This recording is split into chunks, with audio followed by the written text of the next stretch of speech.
Hello, my crafty friends. It's Vicki Boutin here at Scrapbook.com for American Crafts with another exciting way to use my new texture paste.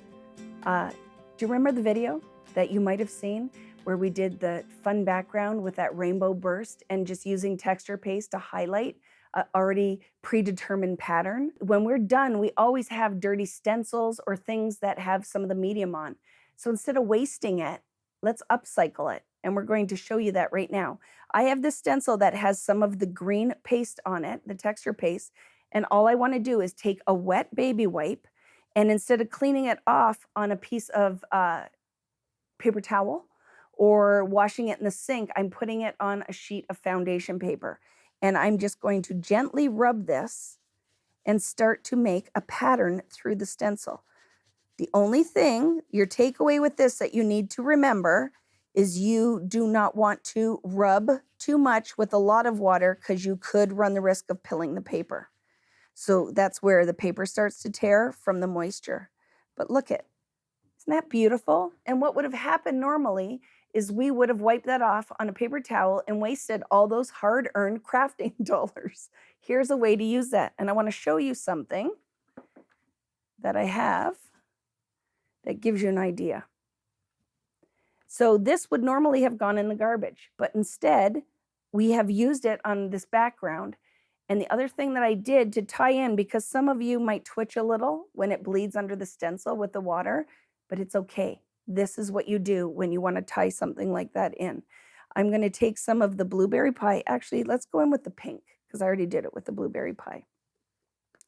And I have a paintbrush and some water. And I have also, I'm going to dump this right out right now because we need a bowl. So let's put a little bit of water in here. You could usually use your mister, but for this, we just want some of the water.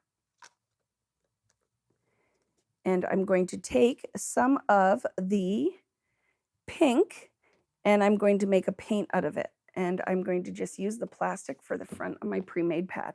Because you know, sometimes it's about using what we have in front of us.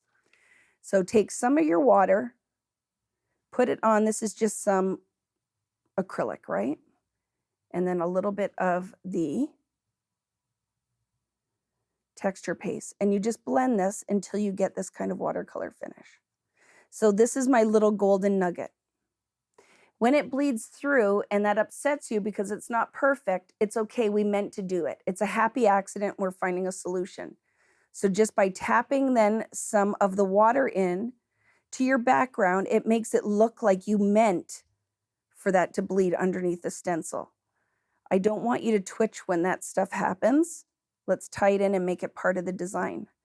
Now this pattern would have normally been something that I would have thrown away on a paper towel, but instead I have this beautiful background now that I could go in with some strips of pattern paper, a couple of mats, put my photos and some embellishments on, maybe a little bit of washi tape, and you have this beautiful pattern that otherwise would have ended up in the garbage can. So that is another great way to use your texture paste, or actually any medium that is water soluble. Instead of cleaning your stencil off on a paper towel, put it on a sturdier paper like foundations paper and clean it with a wet baby wipe, and you get this beautiful mixed media almost by accident background. So I love this idea. I can't wait to see what you guys make with it. Thanks for watching. If you like this video and want to see more from Scrapbook.com, please like, share, subscribe, and leave a message. Happiness is life handmade.